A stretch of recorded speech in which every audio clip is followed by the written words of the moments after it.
The Speckled Band.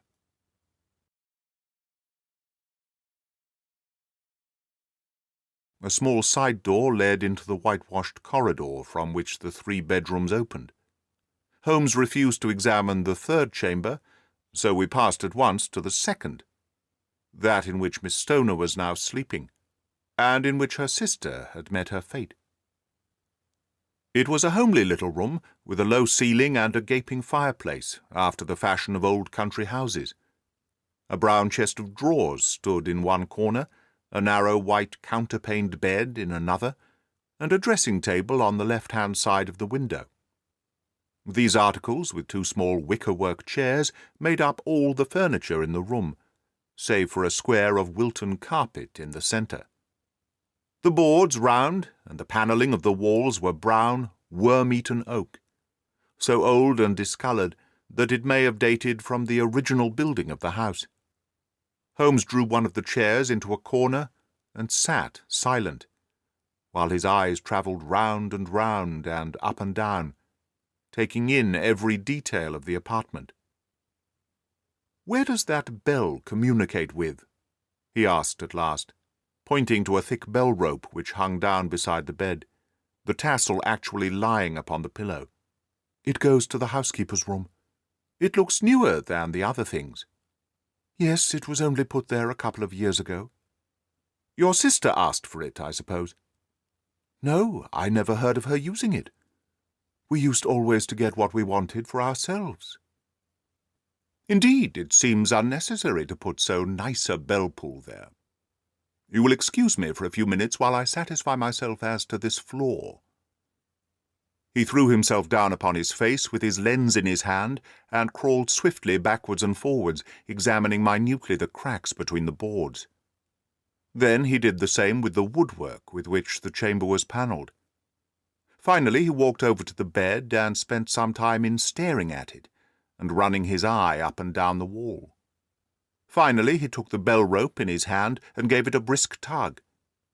"Why, it's a dummy," said he. "Won't it ring?" "No, it is not even attached to a wire. This is very interesting.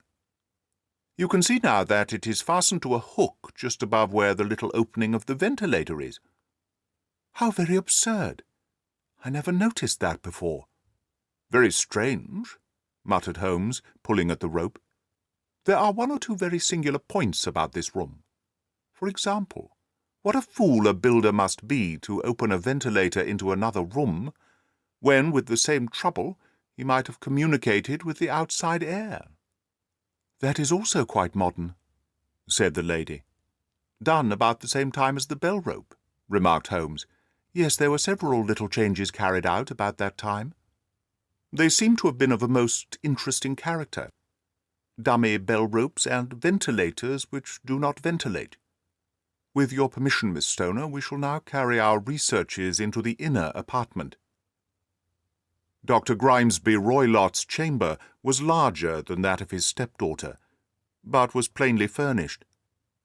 A camp bed, a small wooden shelf full of books, mostly of a technical character, an armchair beside the bed, a plain wooden chair against the wall, a round table, and a large iron safe were the principal things which met the eye.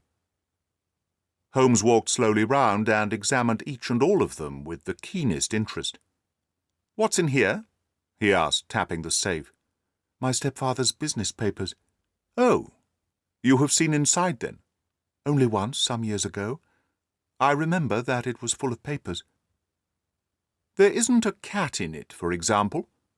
"No. What a strange idea." "Well, look at this." He took up a small saucer of milk which stood on the top of it. "No, we don't keep a cat. But there is a cheetah and a baboon." "Ah, yes, of course. Well, a cheetah is just a big cat, and yet a saucer of milk does not go very far in satisfying its wants, I dare say. There is one point which I should wish to determine." He squatted down in front of the wooden chair and examined the seat of it with the greatest attention. "Thank you, that is quite settled," said he, rising and putting his lens in his pocket. "Hello, here is something interesting."